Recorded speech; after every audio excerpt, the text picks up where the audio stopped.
ఇవాళ బీహార్ రాజధాని పాట్నాలో Congress working committee సమావేశం జరగనుంది. ఏఐసీసీ అధ్యక్షుడు ఖర్గే అధ్యక్షతన ఈ మీటింగ్ జరగనుంది. సోనియా, రాహుల్ గాంధీ హాజరు కానున్నారు. త్వరలో జరిగే బీహార్ ఎన్నికలపైన ప్రధానంగా చర్చించనున్నారు. జాతీయ రాష్ట్రాల రాజకీయాలపై ఈ సమావేశంలో చర్చించనున్నారు. Telangana CM Revanth Reddy, deputy CM Bhatti కూడా హాజరు కానున్నారు. ఏపీ నుంచి షర్మిల, రఘువీరారెడ్డి, పల్లం రాజు, గిడుగు రుద్రరాజు వెళ్లనున్నారు.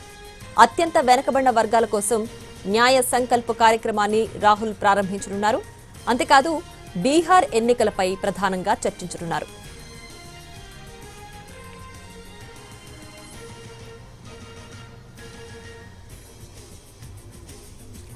ఇవాళ బీహార్ రాజధాని పాట్నాలో కాంగ్రెస్ వర్కింగ్ కమిటీ సమావేశం జరగనుంది.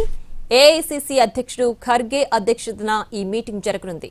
సోనియా, రాహుల్ గాంధీ హాజరు కానున్నారు. త్వరలో జరిగే బీహార్ ఎన్నికలపై ప్రధానంగా చర్చించనున్నారు. జాతీయ రాష్ట్ర రాజకీయాలపై ఈ సమావేశంలో చర్చించనున్నారు. Telangana CM Revanth Reddy, deputy CM Bhatti Vikramarka కూడా హాజరు కానున్నారు. ఏపీ నుంచి షర్మిల, రఘువీరారెడ్డి, పల్లం రాజు, గిడుగు రుద్రరాజు వెళ్లనున్నారు.